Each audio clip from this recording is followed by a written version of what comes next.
Hello hello everyone, a very good morning to all of you. I hope आप सब लोग अच्छे होंगे और अपनी अपनी पढ़ाई अच्छी तरीके से कर रहे होंगे। तो a very good morning to all of you. हाँ जी, तो शुरू करते हैं आज एक new chapter.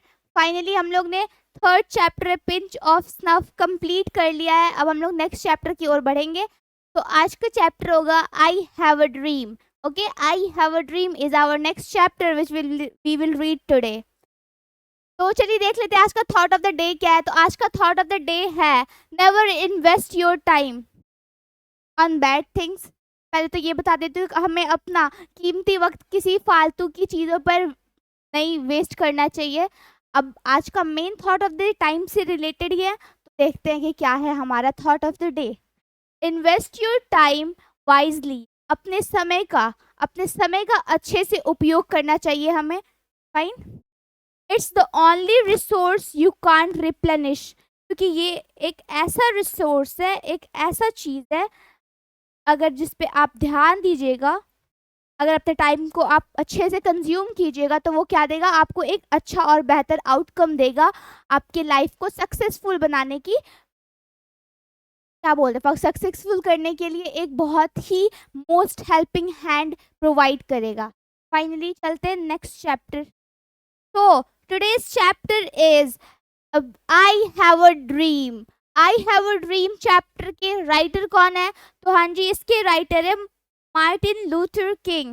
Martin Luther king के बारे में सबको थोड़ी बहुत जानकारी तो होगी कि he was a Negroes of the south Africa. वो साउथ अफ्रीका से थे। और साउथ अफ्रीका कहाँ है? तो अमेरिका के कॉन्टिनेंट के अंदर एक, क्या बोल सकते हैं, एक प्लेस है जो कि साउथ अफ्रीका है। और साउथ अफ्रीका में एक, अमेरिका में हमेशा एक, क्या बोलते हैं, लोगों के बीच ना डिस्क्रिमिनेशन हुआ है, भेदभाव हुआ है। किसके बेसिस पे? कलर के बेसिस पे। जो वाइट लोग थे वो लोग क्या करते थे, जो ब्लैक लोग थे उनको बहुत ज़्यादा अपने अंडर रखते थे, उनको डोमिनेट करने की कोशिश करते थे। तो वो जो ब्लैक लोग हैं, black people of America is known as negroes. तो नीग्रोज उनको एक स्पेसिफिक नाम दिया है बेसिकली। तो हमारे फिलोसफी में एक ग्रीक ग्रीक वर्ड है, या फिर पोर्टुगीज वर्ड है, आई थिंक सो। एक पोर्टुगीज वर्ड है जिसका नाम है, वर्ड का है कौन सा? नीग्रोज। NEROES, Negroes. ये जो वर्ड है इसका मीनिंग क्या होता है? ब्लैक। इसका मीनिंग क्या होता है? ब्लैक। तो ब्लैक कलर को पोर्टुगीज लैंग्वेज में क्या बोलते हैं? नीग्रोज। तो मार्टिन लूथर किंग जो है वो खुद इस कैटेगरी से बिलोंग करते थे। वो भी एक क्या थे? नीग्रोज थे। अगर कहीं भी कभी भी आप लोग नीग्रोज वर्ड को देखते हैं तो इस वर्ड को देखते ही समझ जाइए कि यहाँ किसकी बात की जा रही है? ब्लैक लोगों की। तो काले रंग के लोग हैं उनको नीग्रोज कहा जाता है। अब यहाँ पर क्या हो रहा था? डिस्क्रिमिनेशन हो रहा था, बहुत ज़्यादा भेदभाव हो रहा था। जैसे कि हमारे भारत में किस चीज़ को लेके भेदभाव होता है? जाति को लेके। हिंदू, मुस्लिम, सिख, ईसाई, यहाँ पे अलग अलग जाति के लोग रहते हैं, अलग अलग कल्चर, सिविलाइजेशन, लैंग्वेज, अलग अलग चीज़ों को फॉलो करते हैं। सिमिलरली जस्ट उसी तरह अमेरिका में most of the people Christian है। ठीक है, और क्रिश्चियन में जब उन लोगों को कुछ डिफ्रेंशिएट करने के लिए नहीं मिला तो वो किस टॉपिक पे लड़ना शुरू किए? कलर के बेसिस पे, इंसान के कलर के बेसिस पे। अगर ब्लैक इंसान है तो उसको नीग्रोस कहा गया, और जो वाइट पीपल है तो उनको वाइट अमेरिकन कहा गया, और ब्लैक पीपल को ब्लैक अमेरिकन कहा गया। तो उन लोग को एक स्पेसिफिक वर्ड दिया गया ब्लैक पीपल को, उसी को बोलते हैं नीग्रोस। तो इस चैप्टर में हम लोग नीग्रोस वर्ड का बहुत ज़्यादा बार उपयोग देखेंगे। तो अभी आप लोग को पता चल चुका है कि नीग्रोस किस चीज़ को कहते हैं, क्या है नीग्रोस और किसे कहते हैं। फाइन। तो इस चैप्टर के राइटर जो है वो कौन है? Martin Luther King junior. So Martin Luther King junior जो है वो खुद भी नीग्रोस प्रजाति से ही बिलोंग करते थे, वो भी ब्लैक पीपल ही थे। आप यहाँ पर देख सकते हैं, ये है मार्टिन लूथर किंग।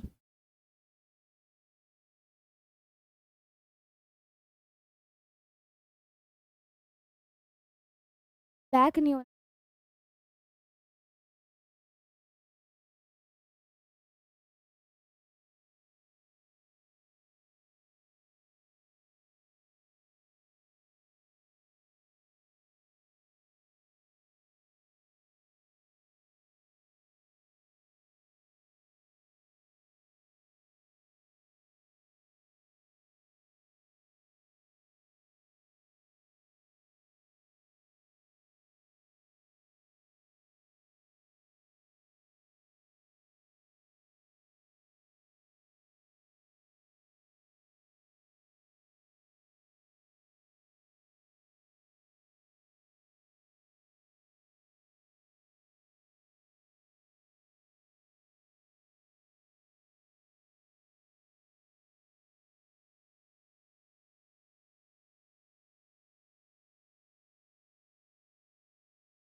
तो चलिए शुरू करते हैं क्लास को।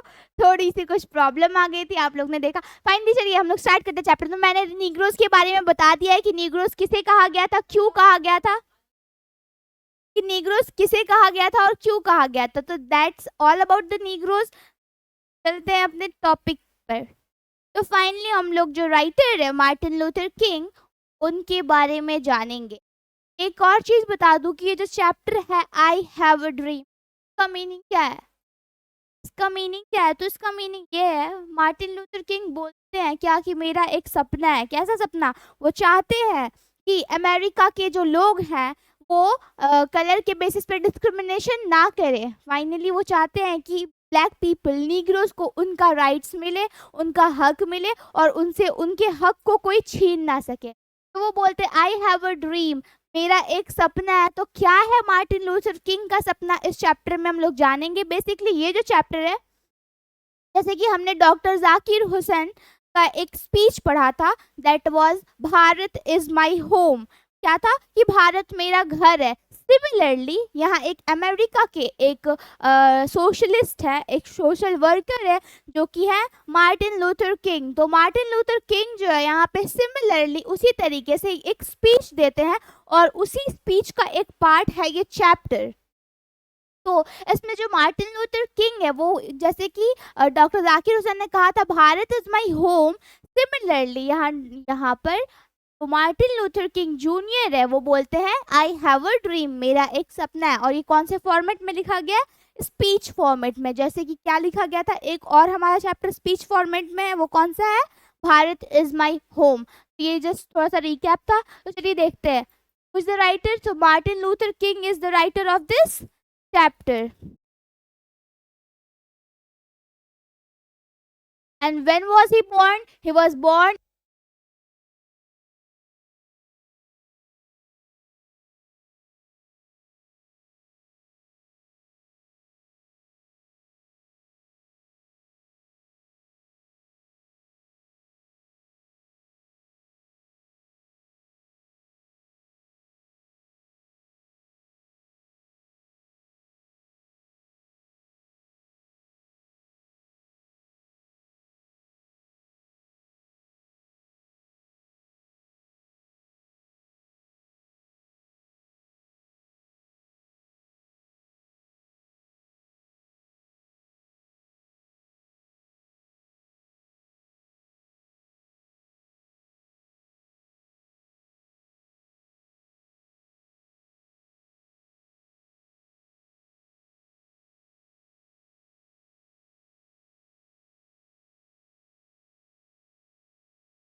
चार्ज।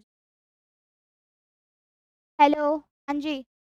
तो गांधी जी से प्रेरित होकर उनको क्या मिला था? नो सॉरी, गांधी जी से प्रेरित होकर वो क्या करते थे? नॉन वायलेंस को फॉलो करते थे, अहिंसा फॉलो करते थे। और उनको नोबेल प्राइज मिला था बहुत ही कम उम्र उम्र में। कितने में मिला था? 1964 में उनको नोबेल प्राइज दिया गया था। किस लिए दिया गया था? क्योंकि वो एक ऐसे इकलौते इंसान थे अमेरिका में जो कि रेशियल डिस्क्रिमिनेशन, जो भेदभाव चल रहा था रंग को लेकर, उसको समाप्त करने के लिए बहुत ज़्यादा प्रयास किया था। किसने? मार्टिन लूथर किंग ने। नेक्स्ट चलिए देखते हैं। King was assassinated on April 4, 1968 in the Memphis, tennis. कहाँ उनकी मृत्यु हुई थी? एसिसिनेटेड मीन्स होता है किल्ड, कि वो मारे गए थे, किसी ने उनको मार दिया था। कब मारा था? 4 अप्रैल 1968। कब मृत्यु हुई थी उनकी? 4 अप्रैल 1968 में। कहाँ हुई थी? Memphis Tennessee. मेम्फिस टेनेसी कहाँ है? तो साउथ ऑफ अमेरिका में एक प्लेस है जिसका नाम क्या है? Memphis Tennessee. Finally King's important works includes, so what are the works of Martin Luther king? मतलब यहाँ पे ये हुआ कि मार्टिन लूथर किंग के द्वारा कौन कौन सी स्टोरीज बुक्स लिखे गए हैं, तो उसको हम लोग यहाँ पे देखते हैं। Strength to love, first book क्या है? Strength to love. कब लिखा गया था? 1953 में पब्लिश हुई थी। Stride towards freedom, the Montgomery story 1958 में हुई थी। वाई वी कांट वेट, ये कब पब्लिश हुई थी? 1964 में। And where do we go from here, chaos और कम्युनिटी, कब पब्लिश हुई थी? 1968। तो यहाँ पे कुछ भी नहीं है, बस रटने वाली चीज़ें है कि इनके कौन कौन से बुक्स है, क्या क्या इनके कार्य हैं। तो यहाँ पे आप लोग देख सकते हैं कि कौन सा बुक कब पब्लिश हुआ था। That's all. यहाँ पे मेन फैक्ट क्या है? एक तो ये याद रखना कि मार्टिन लूथर किंग का जन्म कब हुआ था। कब हुआ था मार्टिन लूथर किंग का? बताइए जल्दी। 1929 में, जनवरी में हुआ था। 1929 में। मृत्यु कब हुई थी? तो 1968 में उनका डेथ हुआ था। कब? 4 अप्रैल 1968 में उनका डेथ हुआ था। और उनको नोबेल प्राइज कब मिला था? 1964 में। ये तीन बातें बहुत ज़्यादा इंपॉर्टेंट है, इससे क्वेश्चंस आते हैं। हमने कल मैराथन क्लास में जो ऑब्जेक्टिव्स किए थे तो उसमें भी ये तीनों क्वेश्चंस थे, और एक बार नहीं थे, 2-3 बार रिपीटेड थे। फाइनली और फिर क्या याद करने वाली चीज़ है कि उनकी कौन कौन सी वर्क्स थे, क्या क्या उन्होंने लिखा है। और एक और भी इम्पोर्टेंट चीज़ ये है, आई have a dream is a speech he has delivered on the step of Lincoln memorial in Washington DC on August 28, 1963. This is the most important thing. हाँ जी, तो आई हैव अ ड्रीम मैंने पहले ही बताया क्या है, एक स्पीच है। किसकी स्पीच है? मार्टिन लूथर किंग के द्वारा दी गई एक स्पीच है जिसका नाम क्या है? आई हैव अ ड्रीम। तो ये जो स्पीच है उन्होंने कहाँ डिलीवर किया था, मतलब कहाँ इस स्पीच को बोला था? तो लिंकन मेमोरियल इन वॉशिंगटन DC। तो ये एक प्लेस है, जैसे यहाँ पर दिल्ली में मेन मिनिस्टर्स की जगह होते हैं ना, सिमिलरली जो अमेरिका है वहाँ पे एक जो इम्पोर्टेंट प्लेस है वो क्या कहा गया है? लिंकन मेमोरियल इन वॉशिंगटन DC। और कब दिया था उन्होंने स्पीच?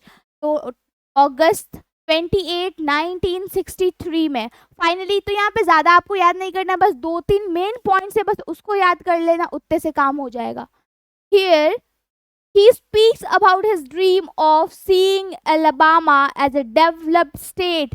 तो इससे क्या पता चलता है कि वो जो कौन थे, Mahatma Gandhi, Martin Luther king जो थे वो कहाँ से बिलोंग करते थे? अल्बामा से। कहाँ से बिलोंग करते थे? अल्बामा से। तो वो क्या बोलते हैं कि उनका ये सपना है कि वो अल्बामा को डेवलप होते देखे, उसे विकसित होते देखे, फ्री ऑफ रेशियल डिस्टिंक्शन। मतलब वो नहीं चाहते हैं कि कलर के बेसिस पर यहाँ पे कोई भी इंसान को डिस्क्रिमिनेट किया जाए, किसी से भी भेदभाव किया जाए, उसको नीचा दिखाया जाए। The whites and the blacks, किसके बीच? जो डिस्टिंक्शन है, जो भेदभाव है काले और गोरे लोगों के बीच में, उसको खत्म करना चाहते थे। The speech had the huge impact in raising public consciousness for civil rights movements and in stabilizing King as one of the greatest orator in American history. तो यहाँ पे उनका जो नाम है वो अमेरिका के हिस्ट्री में नोटेड है, किस लिए? As a greatest orator. Means orator क्या होता है? अब यहाँ पे एक वर्ड है ओरेटर, ORATOR, यहाँ पे जो वर्ड है ओरेटर, इसका मतलब होता है वक्ता। अब ये कोई नॉर्मल वक्ता नहीं है, ऐसे तो हम लोग एक और वक्ता होता है जो स्पीच डिलीवर करता है नॉर्मली, उसका उतना प्रभाव नहीं होता है। बट यहाँ पे जो वर्ड ओरेटर है ये क्यों यूज हुआ है? ओरेटर का मतलब होता है कि जो सिविलियंस के लिए, मतलब जो बाकी के लोगों के लिए, सभी अपने समाज के सभी लोगों के लिए क्या अपनी बात को प्रस्तुत करता है, मतलब उनकी फीलिंग्स को व्यक्त करता है, उनके लिए स्टैंड लेता है, उनका एक नेता बनता है, उसको बोलते हैं orator. So he was the orator for all the black people, that is all the Negroes. तो he was the orator of the Negroes, क्योंकि वो खुद एक नीग्रो फैम कैटेगरी से बिलोंग करते थे। तो सिम हिंदी किया हुआ है, पढ़ लेना, जिसको नहीं समझ में आई होगी मेरी बात तो आ जानी चाहिए। Next paragraph number 1, 5 score years ago. हाँ जी, तो यहाँ पे एक वर्ड है स्कोर ईयर्स। अब ये बताइए स्कोर ईयर क्या है? एक स्कोर ईयर में कितने ईयर्स होते हैं? तो स्कोर ईयर्स मतलब होता है 20 ईयर्स। 20 साल को हम लोग क्या बोलते हैं? Score year. फाइनली तो 20 ईयर्स को हम लोग क्या बोलते हैं? Score years. यहाँ बोल रहा है 5 स्कोर ईयर्स, तो इसमें हम लोग 5 से मल्टीप्लाई करेंगे, कितना हो जाएगा? 100। 100 साल को हम लोग क्या बोलेंगे? 5 स्कोर ईयर। और एक स्कोर ईयर में कितने ईयर्स होते हैं? तो एक स्कोर ईयर में 20 ईयर्स होते हैं। तो 5 स्कोर ईयर्स में 5 से मल्टीप्लाई करेंगे तो 100 ईयर्स आ जाएंगे। यहाँ पे एक टर्म है, न्यू टर्म है स्कोर ईयर, ये नॉर्मली सुनने को नहीं मिलता है। बट सिंस ये स्पीच कहाँ की है? अमेरिका के लोगों की है, और अमेरिका के एक लीडर, एक सिविलियन, एक ऑरेटर की है, जो कि है मार्टिन लूथर किंग। तो यहाँ पर जो स्कोर ईयर है एक न्यू वर्ड है, तो इसको आप लोग समझ लेना, कोई टफ नहीं है। एक सेंचुरी बोल सकते हैं, एक सेंचुरी को क्या बोलते हैं? स्कोर, सॉरी, एक सेंचुरी को क्या बोल सकते हैं? 5 स्कोर ईयर। फाइनली यहाँ पे क्या लिखा हुआ है? 5 स्कोर ईयर्स अगो, मतलब 100 साल पहले। अ ग्रेट अमेरिकन, एक बहुत ही महान अमेरिकन पीपल, ठीक है, एक अमेरिकन इंसान, क्या? In who symbolic shadow way stand, जिसके देखिए जिसकी क्या प्रतीकात्मक छाया के नीचे हम खड़े हैं, मतलब जिसकी क्या बोल सकते हैं उसको, कि जिसकी नेतृत्व के नीचे हम सब रह रहे हैं। कौन बोलते हैं? Martin Luther king signed the emancipation proclamation. क्या है वर्ड? ये वर्ड बहुत इंपॉर्टेंट है इस चैप्टर के लिए, ये वर्ड बहुत ज़्यादा इंपॉर्टेंट है। वो वर्ड क्या है? Emancipation proclamation. एक बार रिपीट करो, क्योंकि मेरे को पता है ये वर्ड बोलने में बहुत को दिक्कत होगी। Repeat the word emancipation proclamation. अगर इस वर्ड को रीड करने में प्रॉब्लम आ रही है तो इसको हाफ हाफ पार्ट में तोड़ लो। यहाँ हो जाएगा इमेंसी, EMANCI, इमेंसी होगा, इमेंसी, PATION, पेशन। यहाँ पे फुली कंप्लीट करो, इमेंसिपेशन। फाइनली वर्ड क्या बन रहा है? इमेंसिपेशन। अब यहाँ पे सेम प्रोक्लेमेशन वर्ड है, नहीं रीड करने आ रहा है, वर्ड को तोड़ दो। यहाँ पे PROCLAIM, प्रोक्लेम हो जाएगा। प्रोक्लेम एक छोटा वर्ड है, ठीक है। अब प्रोक्लेम में एशन जोड़ दो तो क्या हो जाएगा? प्रोक्लेमेशन। तो फाइनली वर्ड क्या बनता है? Emancipation proclamation. इसका मतलब होता है मुक्ति की उद्घोषणा। तो अमेरिका के एक ग्रेट अमेरिकन, एक अमेरिका के बहुत ही महान व्यक्ति थे, जिन्होंने क्या साइन किया था? मुक्ति उद्घोषणा पर अपना हस्ताक्षर किया था। अब ये मुक्ति उद्घोषणा क्या है? हाँ जी जल्दी बताओ, ये मुक्ति उद्घोषणा क्या है? ये मुक्ति उद्घोषणा क्या है कि यहाँ पर उन्होंने नीग्रोस के राइट के लिए एक ऑफिशियल डॉक्यूमेंट साइन किया था, जिसको बोला गया इमेंसिपेशन प्रोक्लेमेशन, यहाँ पे पढ़ लेते 5 साल पहले। जी नहीं, यहाँ पे 5 साल नहीं होगा, यहाँ पे क्या होगा 100 साल पहले, क्योंकि यहाँ पे क्या लिखा होता है 5 स्कोर ईयर, तो 5 score year is equal to 100 years, 100 वर्ष।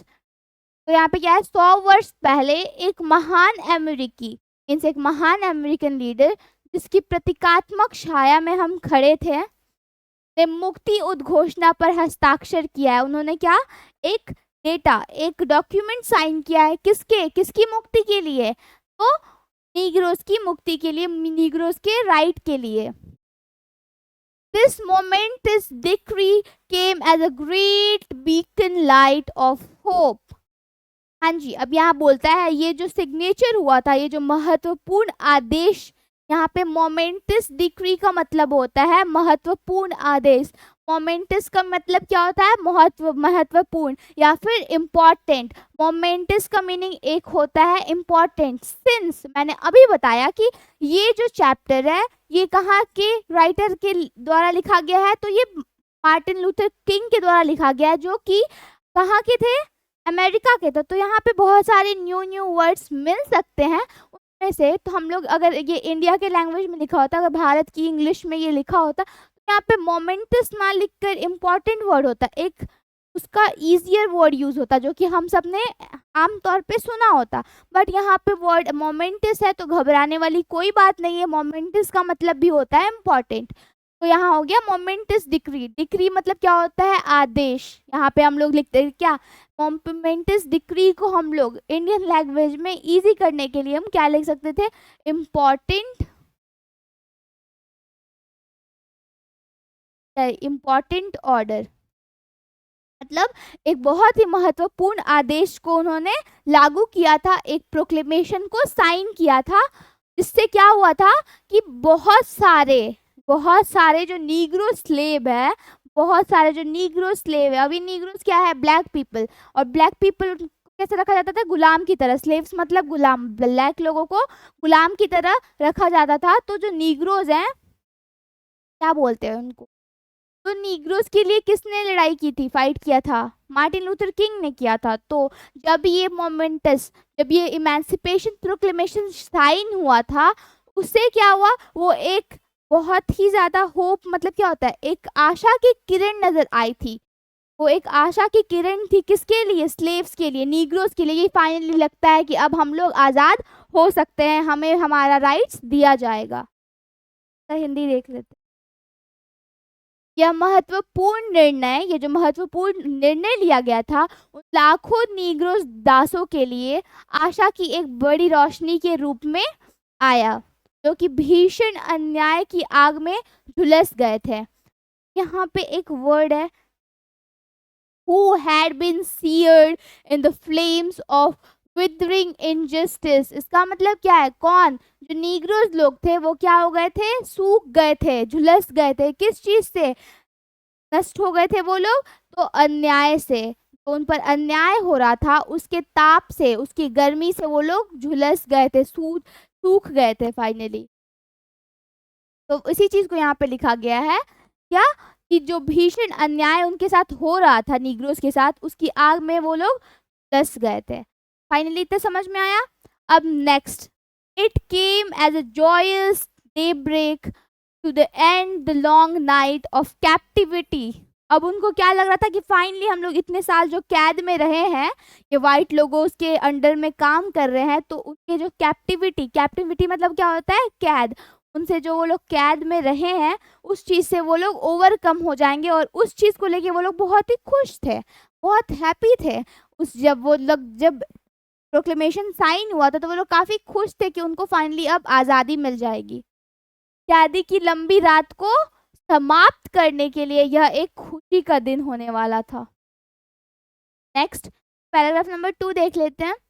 बट 100 years later, अब क्या बोलते हैं, 100 साल पहले की बात बताई गई थी कि 100 साल पहले जो है एक अमेरिकन ने, एक बहुत ही महान अमेरिकन ने एक प्रोक्लेमेशन को साइन किया था, किसके लिए, नीग्रोस के राइट्स के लिए, नीग्रोस को आज़ाद करने के लिए।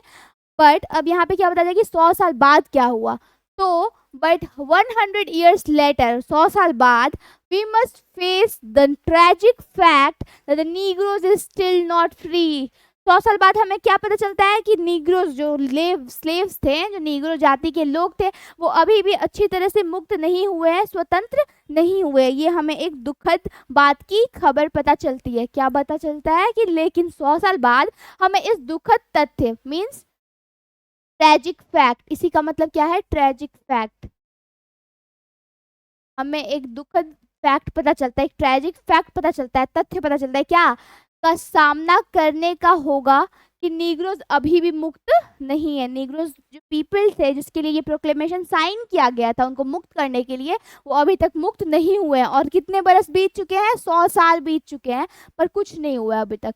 100 years लेटर, फिर बोलते हैं कि 100 साल के बाद the life of the Negro is still sadly crippled by the manacles of segregation and change of discrimination।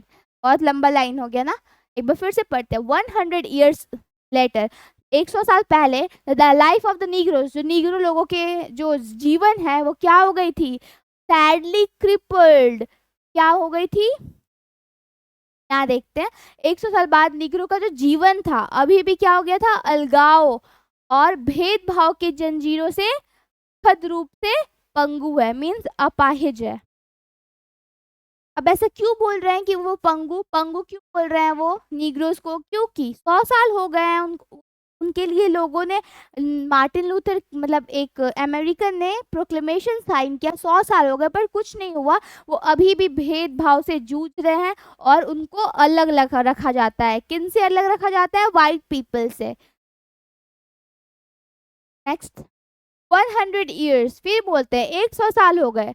Negroes lives on a lonely island of poverty, तो गरीब, ये जो नीग्रोज हैं, ये नीग्रो जाति के लोग हैं, वो कहाँ रह रहे हैं, गरीबी में डूबे हुए हैं और गरीबी के एक अलग ही द्वीप पर रह रहे हैं। आइलैंड मतलब क्या होता है, द्वीप, एक अलग ही द्वीप पर रह रहे हैं। In the midst of a vast ocean of material prosperity, जहाँ की वाइट लोग जो है, मटेरियल प्रोस्पेरिटी क्या है, भौतिक समृद्धि। क्या बता रहे हैं कि जो पूरी अमेरिका है, पूरे अमेरिका को वो क्या बोल रहे हैं, बता रहे हैं एक वास्ट ओशन, एक बहुत बड़ा महासागर बता रहे हैं जो कि हर प्रकार की सुख से क्या, भौतिक समृद्धि से संपन्न है। पर वहां पर जो नीग्रोस पीपल है, जो गरीब लोग हैं, नीग्रोस बहुत ही गरीब थे क्योंकि उनको गुलाम बना के रखा जा रहा था, उनको वाइट पीपल्स की बराबरी नहीं करने दी जा रही थी। तो बता रहे हैं कि जो नीग्रो पीपल है वो एक अलोन द्वीप पर रह रहे थे, ऐसा लग रहा था, ऐसा नहीं कि वो अलग हट के रहते, नहीं, वो ऐसा एक अलग माहौल में रह रहे थे, लग रहा था कि वो एक अलग द्वीप है, वो अमेरिका से हट के कोई अलग ही दुनिया है।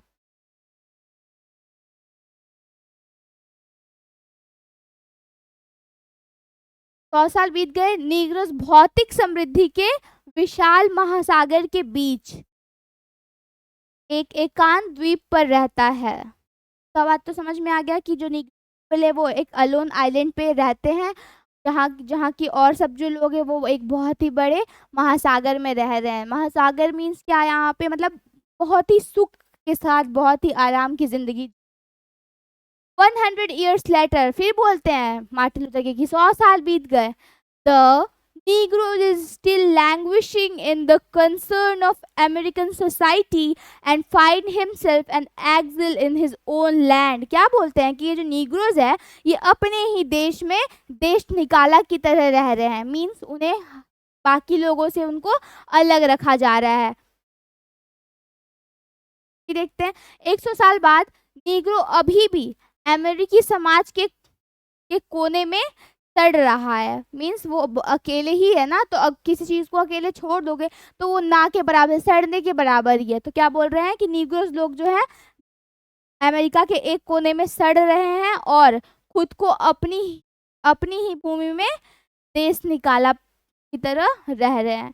मतलब उनका ही देश है, वो अपने ही देश में रह रहे हैं, पर उनको ये चीज फील नहीं हो रहा है। क्यों नहीं हो पा रहा है, क्योंकि उनका राइट्स नहीं मिल रहा है, उनको अपना अधिकार नहीं मिल। एक्सिल मतलब होता है देश निकाला। यहाँ पे जो वर्ड है एक्सिल, EXILE, एक्सिल मीन देश निकाला। So we have come here today to dramatize an appalling condition. तो हम लोग यहाँ पे क्यों आए हैं? इस ये जो भय उत्पन्न करने वाला जो ये सब चीज चल रहा है, जो भय उत्पन्न करने वाली ये जो घटनाएं चल रही है, इन सबको क्या करने हम लोग? ड्रामेटाइज, मतलब एक उपन्यास के रूप में लिखने आए हुए हैं। कौन? Martin Luther. Next paragraph number 3 देख लेते हैं क्या है। इट इज ऑब्वियस टुडे, ये बहुत ही आम बात है आज, क्या? That American has defaulted on his own promissory note, promissory note insofar as her citizens of color are concerned। अब यहाँ पे क्या बोल रहे हैं? बोल रहे हैं मार्टिन लूथर की कि जो अमेरिका है, अमेरिका के जो लोग हैं, ये अपनी प्रॉमिस, अपना जो ये लोग प्रॉमिस किए थे उससे क्या हो रहे हैं? मुकर रहे हैं, अपनी बात से मुकर रहे हैं। क्योंकि 100 साल पहले ना एक अमेरिकन ने प्रोक्लेमेशन साइन किया था कि नीग्रोस को उनका राइट मिलेगा और उनको उनका हक दिया जाएगा, पर 100 साल बीत चुके हैं, 100 साल बाद भी नीग्रोस को उनका हक नहीं मिला है। अभी भी डिस्क्रिमिनेशन ही चल रहा है अम्बाला में, जहाँ पे मार्टिन लूथर किंग रह रहे हैं। वो मार्टिन लूथर किंग खुद भी नीग्रोस में से ही एक थे, तो वो चाहते थे, बहुत मेहनत करते थे नीग्रोस के लोगों के लिए कि उनको ये सब चीज से सफर ना करना पड़े जिस तरह से मैं यहाँ पे रह रहा हूँ।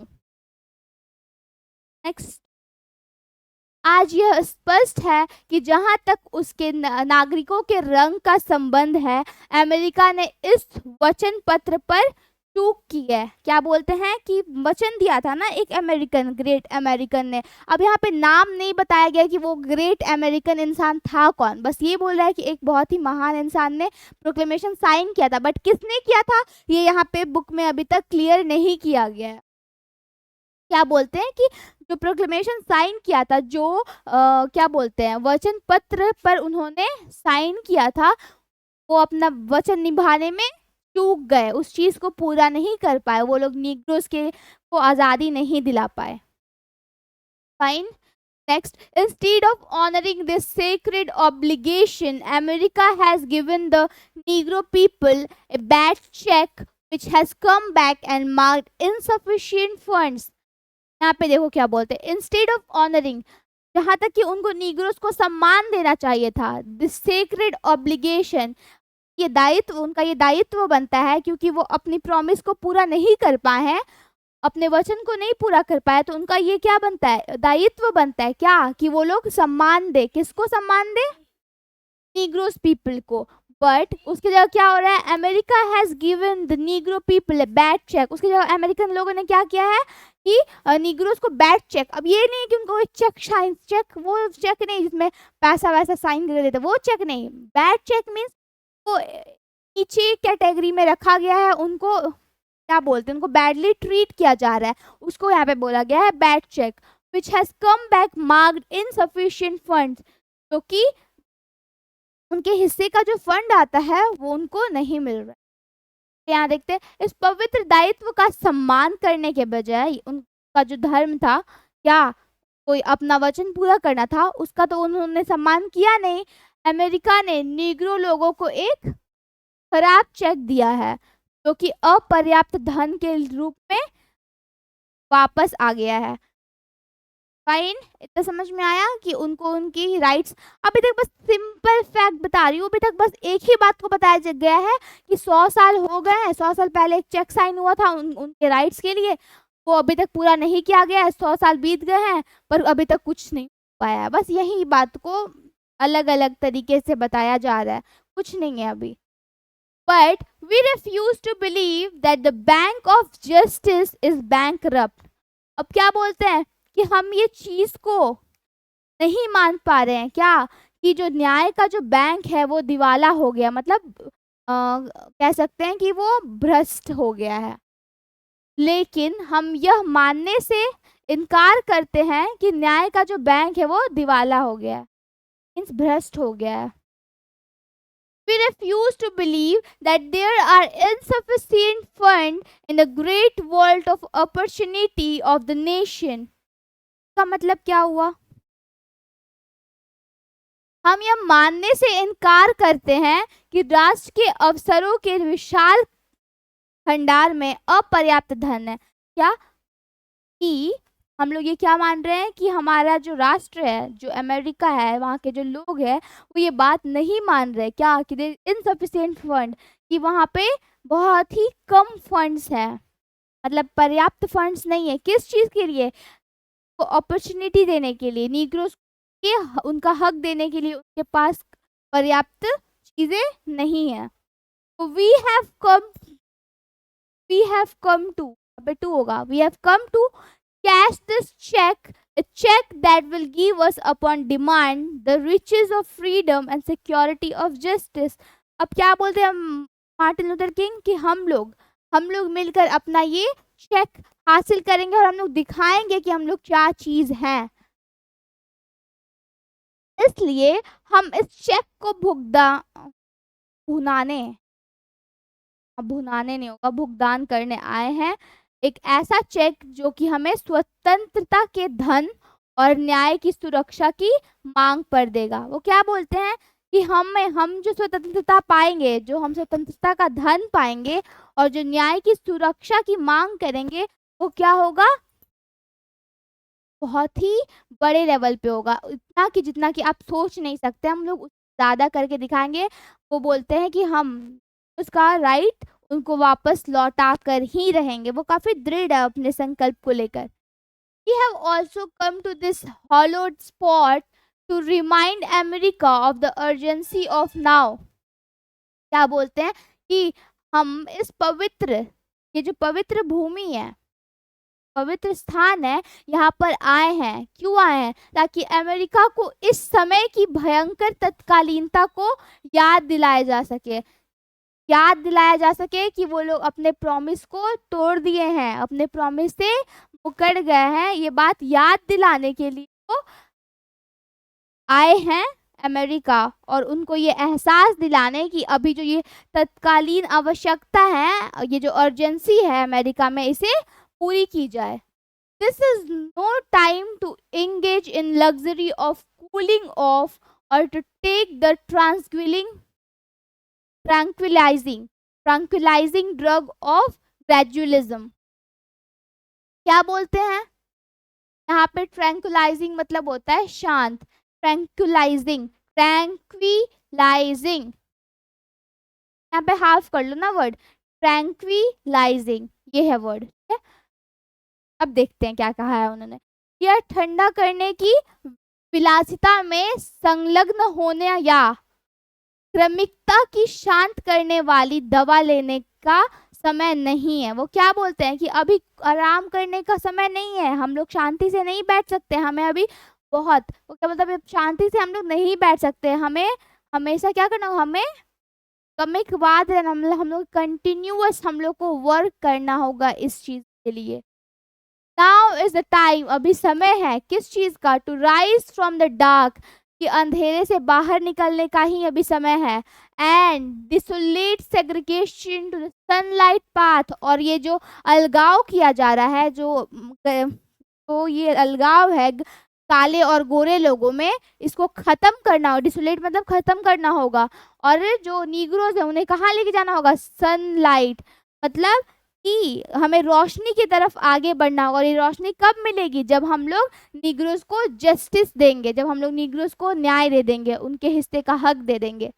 नाउ इज द टाइम, अभी समय है किस चीज का? टू लिफ्ट आवर नेशन, हमारा जो राष्ट्र है उसे ऊंचा उठाने का हमारे पास समय है। कहाँ से? From the quick sand of racial discrimination. Quick sand मतलब ये जो इधर उधर बिखरे हुए जो सैंड्स है, उधर जो बिखरे हुए सैंड्स मतलब क्या? बालू। तो बालू है, किसके बालू? रेशियल इनजस्टिस, तो रेसेस के बेसिस पे, जो कि रंग के बेसिस पे नस्लीय अन्याय हो रहा है। यहाँ क्या होगा? नस्लीय अन्याय, जो नस्लीय अन्याय हो रहा है उसको खत्म करके क्या करना है? लिफ्ट करना है अपने नेशन को। किस तरफ? सॉलिड रॉक, एक बड़े चट्टान की तरह हमें भाईचारा निभाना होगा। वो क्या बोलते हैं, मतलब यहाँ पे बस बेसिकली क्या कहते हैं कि हमारे पास अभी समय है किस चीज का? कि हम जो हमारे नेशन में, जो हमारे राष्ट्र में ये जो भेदभाव की वजह से ये जो हमारा देश बिखरा पड़ा है, उसको समेट के हमें क्या बनना है? एक कठोर चट्टान बनना है। ऐसा चट्टान भाईचारे का, मतलब इतना प्रेम भाव हो, इतना भाईचारा हो हर एक इंसान में कि वो एक चट्टान की भांति किसी भी मुश्किल का सामना कर पाए।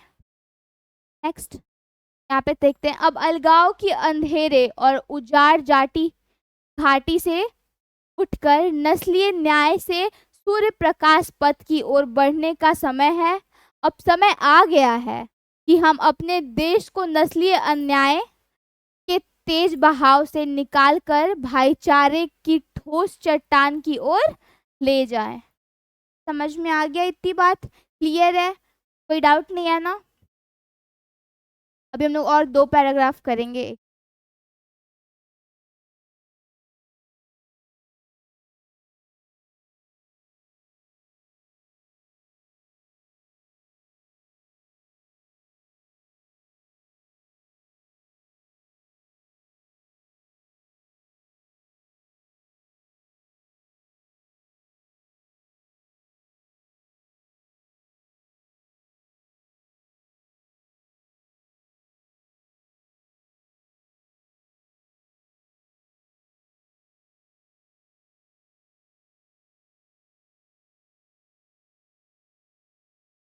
हेलो, हाँ जी, देखते हैं पैराग्राफ, बढ़ते हैं 4th पैराग्राफ की तरफ।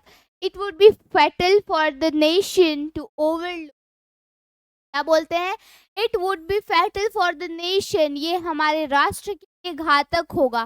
फैटल मतलब क्या होता है? घातक। हमारे राष्ट्र के लिए घातक होगा। क्या घातक होगा? Overlook the urgency of the movement and under estimate the determination of the needs. क्या बोलते हैं कि ये जो हमारे पास तत्कालीनता आई है, ये जो हमारे पास अर्जेंट मूवमेंट आया है, हमारे पास जो ये तत्कालीन जरूरत आई है, तत्कालीन क्षण आया है, and to underestimate the determination of the negroes, और हम अगर नीग्रोज के, जो नीग्रो जाति के लोग हैं, इनको खुद से कम आंकेंगे, इनको खुद से कम समझेंगे, तो ये क्या होगा? हमारे राष्ट्र के बहुत ज्यादा हानिकारक होगा, बहुत ज्यादा घातक होगा। ऐसा कौन कहते हैं? मार्टिन लूथर किंग कहते हैं। में देख लेते क्या कहते हैं वो। देश के लिए इस समय की तत्कालीनता को नजरअंदाज करना और नीग्रोज की दृढ़ता, क्या बोलते हैं? 2 चीज, कि अभी जो अर्जेंसी है, अर्जेंसी को अगर हम लोग नजरअंदाज करते हैं, अंडर एस्टिमेट करते हैं, और नीग्रोज की जो दृढ़ संकल्प है, जो नीग्रो में जोश है, उनका जो संकल्प है, अगर हम उसको कम आंकते हैं, उसको कम समझते हैं, तो क्या होगा? वो हमारे राष्ट्र के लिए बहुत ज्यादा घातक होगा। The sweltering summer of the Negroes' legitimate discontent will not pass until there is an invigorating autumn of free and equality. क्या बोलते हैं जी?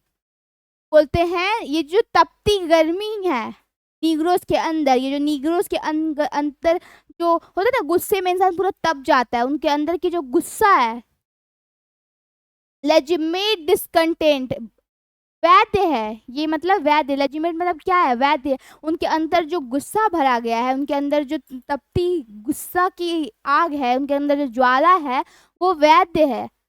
डिस्कंटेंट, असंतोष, क्या बोलते हैं? Discontent will not pass until there is an invigorating, क्या है? इनविगोरेंटिंग autumn, क्या बोलते हैं? देखिए, नीग्रोस के वैद्य असंतोष की यह जो प्रचंड गर्मी है, जो के अंदर गुस्सा की गर्मी है, तब तक नहीं गुजरेगी जब तक स्वतंत्रता और समानता की एक स्फूर्तिदायक शरद ऋतु नहीं आ जाती। वो क्या बोलते हैं ना, कि उनके अंदर जो गर्मी भरी, उनके अंदर जो गुस्सा भरा हुआ है असंतोष को लेकर, वो बहुत ही ज्यादा वैलिड है, वो जरूरी है।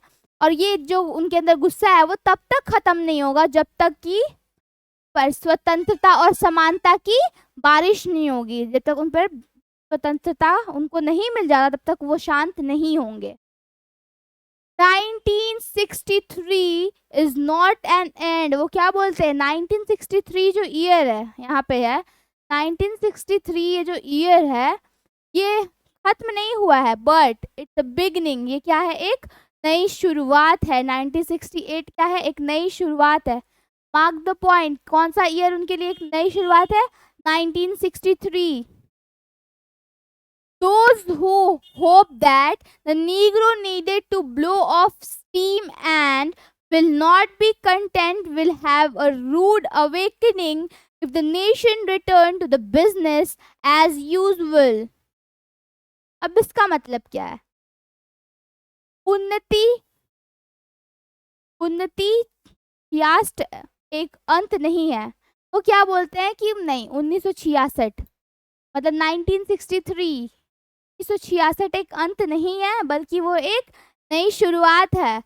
जो लोग आशा करते हैं कि नीग्रो को भाप उड़ाने की जरूरत है और अब वे संतुष्ट होंगे यदि राष्ट्र हमेशा की तरह व्यापार में लौटता है, तो उनमें एक कठोर जागृति होगी, उनमें एक कठोर जागृति होगी। Fine. Negro is granted his citizenship rights, Negro को उनका क्या नागरिकता दे दिया जाए, उनको एक वैध सिटीजन के रूप में स्वीकार करना चाहिए। नीग्रोस को क्या करना चाहिए, उनकी नागरिकता का अधिकार दे देना चाहिए। कौन कहते हैं, मार्टिन लूथर किंग, क्योंकि वो कहते हैं अगर नीग्रोस को उनका राइट्स नहीं मिलेगा, उनका हक नहीं मिलेगा, तो वो क्या हो जाएंगे, और भी ज़्यादा अग्रेसिव हो जाएंगे। और हमें उनको नीग्रोस की जो दृढ़ता है, उनके अंदर जो दृढ़ता है किस चीज़ को लेके, मुक्ति पाने को लेकर, फ्रीडम पाने को लेकर, वो और ज़्यादा बढ़ जाएगी और हमें उसे कम नहीं आंकना चाहिए। The whirlwind of revolt will continue to shake the foundation of our nation until the bright days of the justice emerge. वो क्या बोलते हैं, उनके अंदर की जो आंधी है, विद्रोह की जो आंधी उठ रही है नीग्रोस के अंदर, वो चलता ही रहेगा। और क्या करेगा, हमारे जो नेशन, उनका जो राष्ट्र अमेरिका है, उनके राष्ट्र की जो नींव है उसको तब तक झंझोड़ता रहेगा, तब तक हिलाता रहेगा, जब तक कि उन लोग को जस्टिस ना मिल जाए। जस्टिस मतलब उनको न्याय का नहीं मिल जाए। विद्रोह के बवंडर हमारे देश की नींव को तब तक हिलाते रहेंगे जब तक कि न्याय का उज्जवल दिन का उदय नहीं हो जाता। तो यहाँ पे अलग अलग वेज में कंपेयर किया जा रहा है किस चीज़ को, नीग्रोस के गुस्से को और नेशन की जो नींव है उसको, कि अगर नीग्रोस ने गुस्सा किया, ये किया, तो ये हो जाएगा, अगर ऐसा नहीं हुआ तो नीग्रोस भी गुस्से में कुछ भी कर सकते हैं, उनको कम नहीं आंको, दिस दैट, ऐसा कुछ चल रहा है यहाँ पे। अभी पैराग्राफ 5 देखते हैं। But there is something that I must say to my people, वो क्या कहते हैं कि एक ऐसी बात है जो मुझे अपने लोगों से कहना है, क्या, who stand on the threshold which lead into the palace of justice, क्या बोलते हैं कि मुझे अपने लोगों से कुछ कहना है, कहना चाहिए, क्या, जो ये गर्म दहलीज पर खड़े होते हैं, जो न्याय के महल की ओर जाते हैं। किससे कह रहे हैं कि उनके जो लोग हैं वो क्या कर रहे हैं कि अपनी सीमा को, बोलो किस ओर अग्रसर हो रहे हैं, एक न्याय की तरफ वो लोग अग्रसर हो रहे हैं। कौन, नीग्रोज, वो उस चीज़ के लिए बहुत ज़्यादा खुश हैं, उनको बताना चाहते हैं कि आप लोग जो कर रहे हैं वो सही है। The process of gaining our rights, उनका जो प्रोसेस है, गेनिंग आवर क्यों बोले हैं, वो यहाँ पे वर्ड आवर इसलिए यूज़ किया गया है क्योंकि यहाँ पे मार्टिन लूथर जो है वो और जितने भी नीग्रोज है, ये पूरे लोगों के साथ में लेकर चलना चाहते हैं, क्योंकि वो भी तो खुद एक है, तो वो उनका सपोर्ट करके ये कहना चाहते हैं कि in the process of gaining our rights, कि हम लोग अपना जो राइट्स है, हमारी जो ज़रूरतें हैं, हमारा जो राइट है, हम उनको प्राप्त करने के लिए we must not be guilty of wrong deeds, क्या बोलते हैं कि हम अपना जो राइट्स है, अपने लिए न्याय मांगने के लिए खुद कुछ गलत कार्य नहीं कर सकते। रॉन्ग डीड्स मतलब गलत कार्य नहीं कर सकते। देखते हैं यहाँ पे क्या कहते हैं वो, अपना सही स्थान पाने के लिए, उनका जो सही स्थान उसको पाने की प्रक्रिया में हमें गलत कामों को का दोष नहीं होना चाहिए। क्या बोलते हैं कि अगर हमें कुछ पाना है तो हमें गलत तरीके से उस चीज़ को नहीं पाना है, सही राह पर चल के उसको सही तरीके से उस चीज़ तक पहुंचना है। तो वो कहते हैं कि हमें हमें पता है कि हमें आज़ादी मिलना, हमें हमारा राइट्स मिलना बहुत ज़रूरी है, पर इसका मतलब ये नहीं है कि हम लोग गलत सलत राह चलकर उस चीज़ को पाएंगे। Let us not seek to satisfy our thirst of free drinking from the cup of bitterness and hatred. bitterness मतलब होता है कड़वाहट और hatred मतलब होता है नफरत। वो क्या बोलते हैं कि हमें अपने अपने थर्स्ट, हमारी जो प्यास है किस चीज़ की, फ्री होने की, हमें हमें मुक्त होना है। किससे? वाइट लोगों के स्लेवरी से हमें मुक्त होना है। हमें मुक्त होने के लिए क्या करना है? हमें किसका घूंट नहीं पीना है? कड़वाहट और नफरत की घूंट से आज़ादी नहीं चाहिए। हमें सब कुछ सही तरह से चाहिए। आइए, क्या बोलते हैं, लेट अस कम, आइए हम कड़वाहट और नफरत के प्याले को पीकर आज़ादी से अपनी प्यास को संतुष्ट नहीं करने की कोशिश करेंगे। वो क्या कहते हैं कि ऑफ कोर्स हमें भी स्वतंत्र होना है, हमें चाहिए अपने राइट्स, हमें फ्री होना है, हमें मुक्त होना है इन लोगों से। पर वो क्या कहते हैं, वो ये भी कहते हैं कि हमें मुक्ति जो है वो एक सही राह पर चल कर चाहिए, हमें गलत चीज़ का साथ लेकर आगे नहीं बढ़ना है।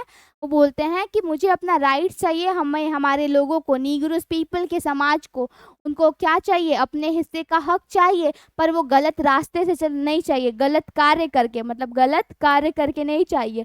और हमें अपनी आज़ादी की प्यास को तृप्त करना है, हमें आज़ादी का प्यास को ख़त्म करना है, पर उस प्यास को ख़त्म करने के लिए हम लोग नफ़रत और कड़वाहट का घूंट नहीं पी सकते। मतलब यहाँ पे ये नहीं कि वो नफ़रत कड़वाहट पी रहे, वो यहाँ पे एम्फसाइज कर रहे हैं उस चीज़ को, बहुत ही फील के थ्रू बता रहे हैं कि हाँ ऐसी ऐसी बात है। यहाँ पे तात्पर्य समझो कि वो कोई गलत कार्य नहीं करना चाहते, कितने अच्छे, कितने नेक दिल इंसान है, वो दूसरे को कष्ट पहुंचाकर खुद आज़ादी और संतुष्ट रहना नहीं। वो बोलते हैं कि अगर मुझे आज़ादी चाहिए तो मैं किसी दूसरे इंसान को दुख दर्द देके, उनसे नफरत करके, उनसे कड़वाहट पालकर नहीं चाहिए। जो चाहिए एक अच्छे शांति भाव से चाहिए, आप भी खुश हम भी खुश।